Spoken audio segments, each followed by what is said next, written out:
Hey, what is going on, guys? It's AceGamer5000 here on Royal Flush Gaming HD.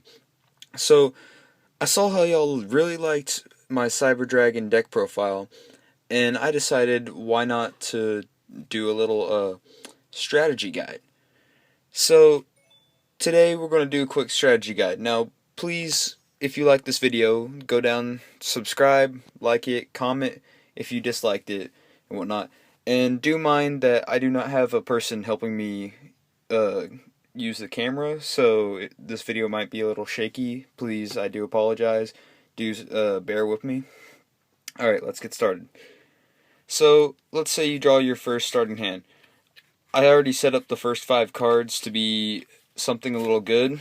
Let's say you're going second, that way you can go ahead and get off a good turn.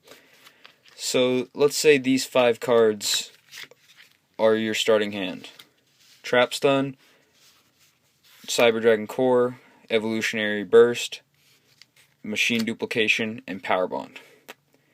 So this seems like a not so good hand, but if you actually take a good look at it and read through the effects, you can pull off such a great strategy that it can be an OTK. Trap Stun is here for no real good reason. It's just here to help you out in case you run into any traps later on. So that will just automatically be set. Of course, you want to normal summon that Cyber Dragon Core. Go ahead, get out either Cyber Network or Cyber Repair Plant. I prefer Cyber Repair Plant from your deck. Then, what you want to do here is, now that you have your core out, you want to use Machine Duplication. This will allow you to get out 2 Cyber Dragons.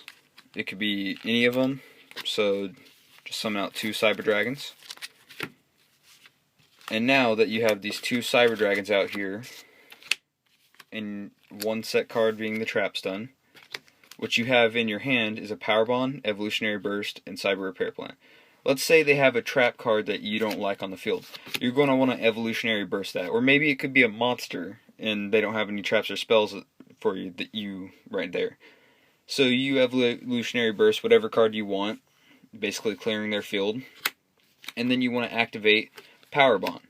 This will allow you to take your 3 Cyber Dragons, throw them in the graveyard, and summon Cyber End Dragon with 8,000 attack points. Normally, this early in the game, your opponent doesn't have that great of a defense, and even if they have a defense position monster, Cyber End Dragon's hitting piercing battle damage, so it's doing a lot of damage. Of course, if you don't kill them that turn, you are taking the 4,000 damage from Power Bond. But this is a really great strategy if your opponent doesn't have anything on their field.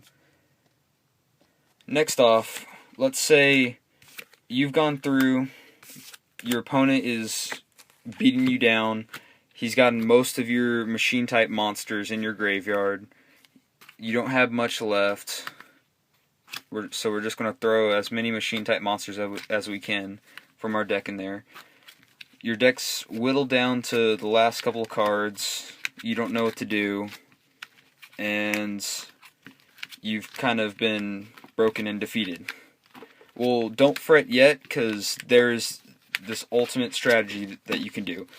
Now that all your machine type monsters are in your graveyard, it's the perfect time for Overload Fusion. You activate Overload Fusion, banish all machine type monsters in your graveyard or on your field, summon out Chimeric Overdragon. For every monster that you used to summon it, it gains 800 attack points. So I'm going to go through, count all my machine types and the Cyber Dragon that you use. So 1, 2, 3, 4, 5, 6, 7, 8, 9, 10, 11, 12, 13, 14, 15, 16. Now that's just most of the machine types. That's not including other monsters from your extra deck. So if you had included other monsters, say like Cyber Dragon Nova or Cyber Twin Dragon, you would probably have a really high attack point monster. At 18 times 800 attack points, that's 14,400, and you can easily go for an OTK just by attacking all their monsters through his effect. Of course, it does bomb your field, so that's why I suggest not having a backfield, because backfields do limit your Chimeritic Overdragon and some strategies that you might have had planned with your backfield. And now that I brought him onto the field, let's say that during the time that I brought him onto the field, I had a cyber network on the field, and I was banishing some of my cyber dragons and other machine type monsters from my deck. So now while this was running, his effect kicks in, bombing my field. Well, when this card is destroyed and sent to the graveyard, you can special summon as many light machine type monsters from your banish zone. You just banished a ton of these light machine type monsters to summon Chimeritic Overdragon, which means you can go through here and summon out some of your strongest. So just summon back all 3 of your Cyber Dragons and that Cyber End Dragon, my bad. So now your field is widely open for an OTK, but you can't attack this turn because Cyber Network doesn't allow you to attack the turn that its effect is activated. So you are set for the next turn. You have a 4,400 attack monster, or 14,400, my bad, 4,000, and 3 2,100s. With this, you can take it a step further and overlay these Cyber Dragons for Nova, and then bounce back some more, summon another Nova, and do all you can to swarm your field with even stronger monsters. This is why I take the strategy as one of the best for Cyber Dragons. And this is why I use 2 Chimeritic Overdragons. Another reason is, let's say I really need to get up a strong monster, and I don't have that many machine type monsters on my field or in my graveyard, but I have an Overload Fusion. If I use that Overload Fusion to hurry up and get this Chimeritic Overdragon, sure, I did banish a bunch of those monsters, but I can get them back with Cyber Network later on. And if my opponent takes off my Chimeritic Overdragon, I can use my second Overload Fusion to summon another Chimeritic Overdragon using some of the same monsters that I used for him and him himself, along with other monsters that would have been stuck in my deck. So, if you haven't really caught on to what I'm saying, there are many ways to OTK.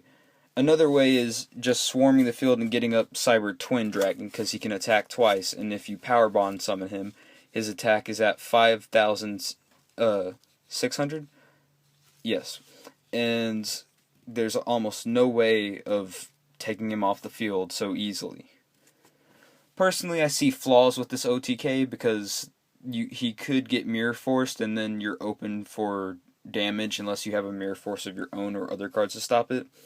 But it's all in the eye of the beholder. Now,